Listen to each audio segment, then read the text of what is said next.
yeah, this should be on the front page news absolutely everywhere. And honestly, there really should be a form of accountability. And we have to start talking about this because this cannot happen again. Yes, it was a waste of money because it went towards these fraudulent tests, these PCR tests. And again, when you have such an inaccuracy of a moment in time when you want to know the true infection rates, and it was 86% inaccurate, yeah, I would say it was a waste of money. Hello, I'm Bev Turner, and this is GB News Originals. And this is an interview that I have been desperate to have. I'm delighted to say that I'm joined by Nicholas Hulscher today, who is an epidemiologist at the McCullough Foundation. A lot of you will be familiar with Peter McCullough, who was one of the heroes of the pandemic period. And whilst we're being encouraged to just look to the future, nobody should look behind. There's no one to blame here. Everyone was just acting under an emergency, weren't we? Everybody was just doing the right thing. Well, there are some people who are still asking all the important questions, and that is happening here in America so much more than it is happening in the UK.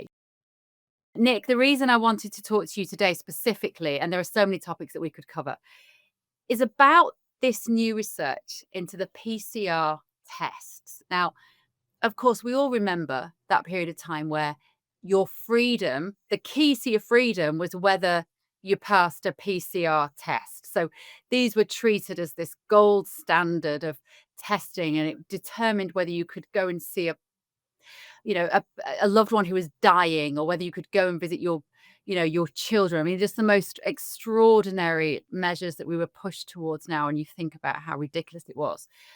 So what do we now know, Nick, about the PCR test from this German study?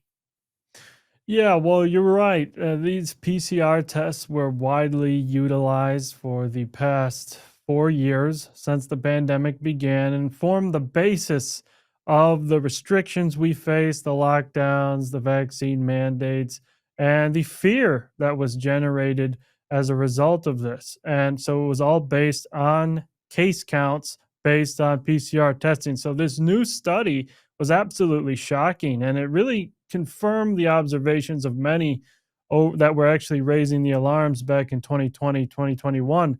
This study looked at this German lab. You can think of it as the command center of Germany's PCR testing. This command center did account for about 90% of Germany's PCR tests. So these researchers went and looked week by week the differences between PCR positive rates and antibody positivity rates. So antibody positivity, if you are positive, that means you were infected. With the PCR tests, they found that 86% of those who had a positive PCR reading, 86% did not have antibodies. So they weren't actually currently infected. So what this means is only 14% in the early pandemic, only 14% of PCR positive cases represented true infections. So, I mean, that means that basically all of this stuff, all of these cases, and here in America, 14 days to slow the spread, and I know there were similar things in Europe. This was all based on a seemingly fraudulent metric. And was this partly because of the rotations? Because I remember at the time there was a determination of how many rotations these tests could be subjected to. So if they were rotated faster, they would flick up fragments of dead virus effectively. And various governments could tweak the speed of the rotations in order to find more or less cases. Just explain that a little bit to us, Nick. Yes, this is called the cycle threshold or the CT threshold of these tests. So what that means is, so each number you can go from like 1 to 50. If you're at 50, that means this test has amplified the genetic material, RNA or DNA, 50 times. And so what happens when you reach over about 35 times, which was used by governments across the world, a CT value of 35, you can basically pick up genetic material of anything you want in anything. You could even find SARS-CoV-2 in a banana, and that has been done multiple times. when the CT value is over 35. And so this was widely used. What they did not do and what they should have done, world governments and testing laboratories, they should have limited the CT at about 25 or less than 20. Mm. And this would have given a much more accurate number, but that was not done. Am I right in saying that even the inventor of the PCR test, who actually passed away, I think, before the pandemic, he had said that this technology, taken in isolation, was never going to identify a specific antigen? Just have I got that right? Yeah, you're right. Carrie Mullis, the inventor of PCR technology, did come out and said, "Listen, this should not be used to detect SARS-CoV-2, a new pandemic. It's not going to be accurate. It can be widely misused and basically false." And he was right. And then, unfortunately, he did die shortly before the pandemic began under suspicious circumstances. We're living in a time of what feels like pretty significant social change, and it makes us question things that we've even taken for granted for decades. And one of those at the moment that people are wondering about is actually money. Is the money in your bank account safe? Should you be investing elsewhere? Are we looking at a potential global crash? What will it mean for your savings? Is there a way that you could be using your money that might be outside of government control even? Well, TallyMoney is potentially one solution. So I'm delighted to say that I'm joined today by the CEO and founder of TallyMoney, Cameron Parry. What is TallyMoney? Well, at TallyMoney, you basically get gold you can spend. So we give people an individual account in their name, everyday account. They get a sort code and account number. They use that account just like they would pounds from their bank, but it's milligrams of gold that we brand as Tally. Okay. Why would you do that, though? What is the benefit to the customer instead of just having a normal pound sterling account? Gold's performance against the pound is above 11% per annum over the last 25 years on average. But we still need money in our daily lives, and we have savings. We know that it's good common sense and prudent to save up for things, not just living credit. You know, whether it's a holiday or a rainy day, your retirement planning, you need to have money in your life, basically, that you can rely on, that's dependable, that nobody meddles with, that nobody can weaponize against you, which is another element of government control when it's the government currency, which we could talk about another time. And it should be pretty simple and straightforward, and that's what we deliver at Tally. And really, we just want people to feel safe and happy with their money. There was a time when the bigger your bank balance, the more confident you felt. Now it's like, I need to do something with it. I can't leave it there. In Tally, you can. Okay, brilliant. Cameron Parry from TallyMoney. Thank you so much. Thank you, Bev.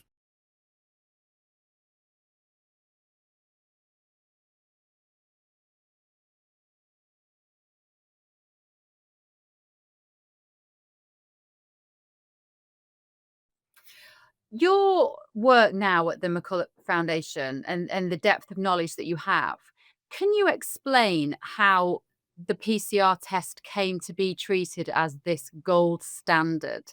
Whereby, what I mean by that is there must have been experts, epidemiologists along the way who knew that this was at best flaky in terms of being an indicator of positive cases, and at worst, malfeasance. At its worst, it was utterly corrupt. People were making a lot of money out of it. Did those people just turn a blind eye, or did they actually believe that these PCR tests were turning up positive cases, do you think? I think it was half and half. You know, we have to remember some clinics got actually incentives by governments to have these PCR tests and churn out these positive cases. That was the case here, at least in the U.S. So we have to remember that some doctors, some physicians, some labs, you know, they did think that this was accurate. They thought it was the best thing we had at that point in time. And these were authorized with emergency use authorizations early on in 2020 as basically the only method that could be used, one of the only methods to test for infection. And so I think, you know, people were raising alarms for it. And, you know, the thing was, and then we had what was called these subclinical infections, and they said people would be asymptomatic. And so that's why you had droves of people with no symptoms going to get these PCR tests.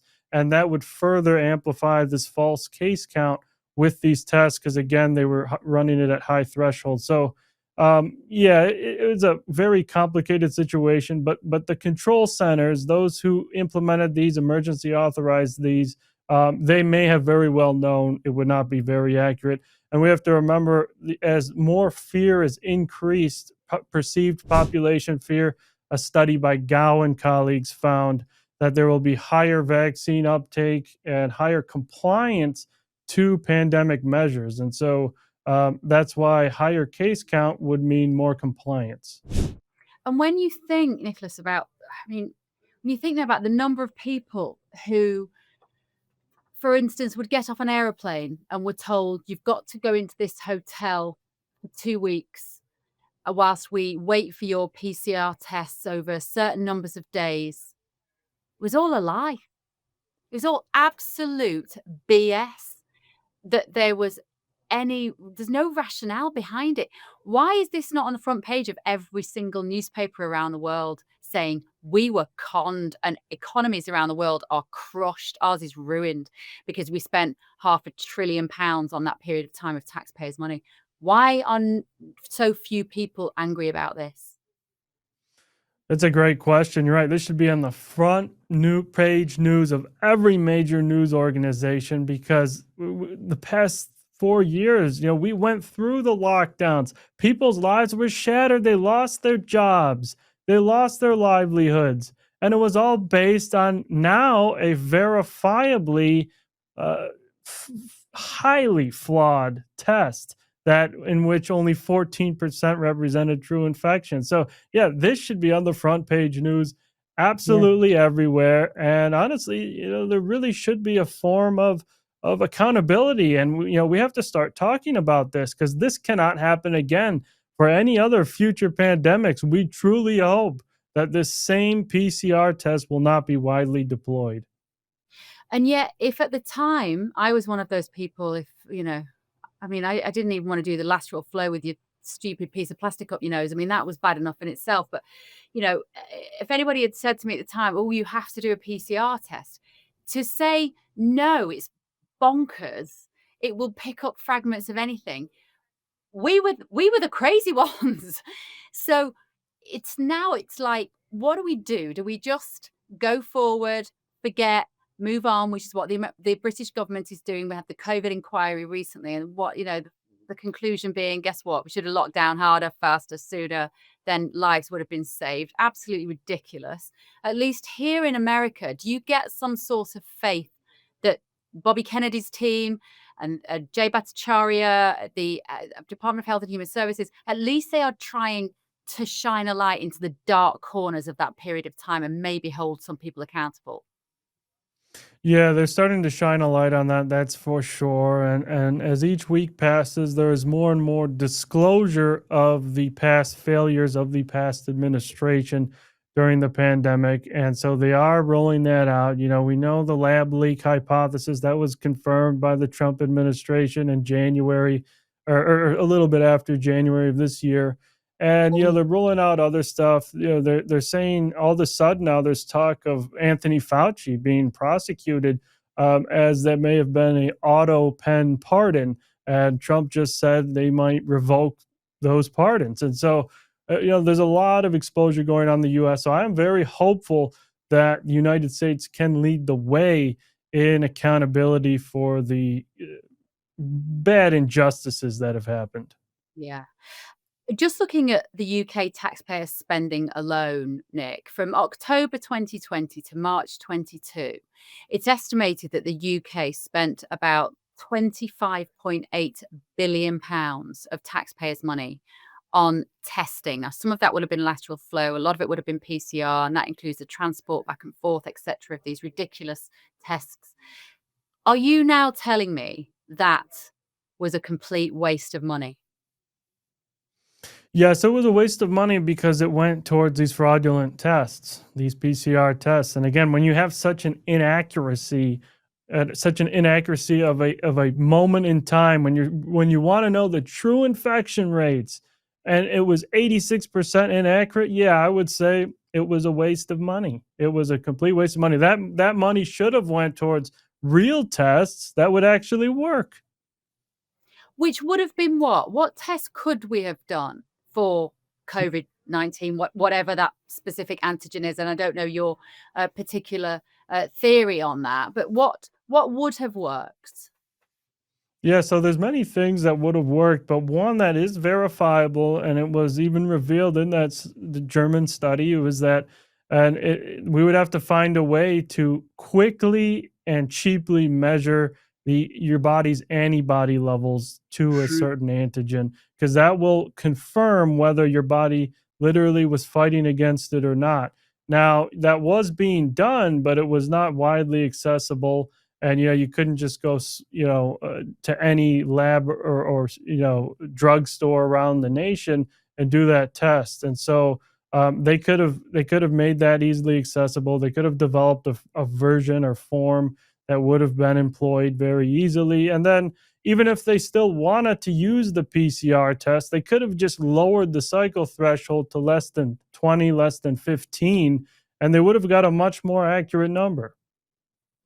But am I right in saying that if people were routinely having antibody tests, then it would have undermined the logic for having multiple mandated vaccines?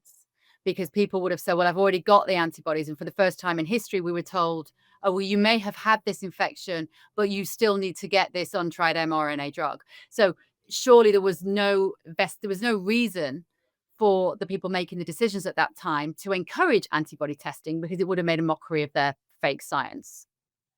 Right, exactly. Because if people knew they were previously infected, yeah, they would be like, well, why do I need to go and get an mRNA gene transfer shot? I don't need to do that because my natural immunity will be very, very robust of all of the antigens on the virus, the nucleocapsid, the spike protein, all the other proteins on the virus, not just the spike protein induced by the mRNA. And so, yeah, it would have definitely undermined the mass vaccination campaigns. Mm. Do you think there was any reason to have locked down, to have tested, to have had injections, given that your level of knowledge on this issue at this point? Was there any logic to any of it? There was no logic to locking down. We have to remember, when you lock down a society, you may be able to, for a very short period of time, prevent some spread within the population, but it's always going to find its way through regardless. And you cannot keep a population locked down forever. And so you'll have to stop eventually. But regardless, the economic disaster of the lockdowns, it destroyed so many small businesses. It wiped out entire economies, and it was just an absolute travesty. And that cannot happen again. It really can. And the psychological toll it took on children going to school, they weren't going to school. It was truly a disaster. Mm. And families, relationships broke down, marriages fell apart. I mean, the collateral damage is, I think, generations will be still paying the price for this. And I think that hasn't been appreciated in any way, shape, or form. Well, I thank you so much, Nicholas, for the work that you're doing and for the McCullough Foundation to still be doing. And I think these findings on the PCR tests are absolutely brilliant. And I applaud you for trying to make people listen to what remains a very important topic.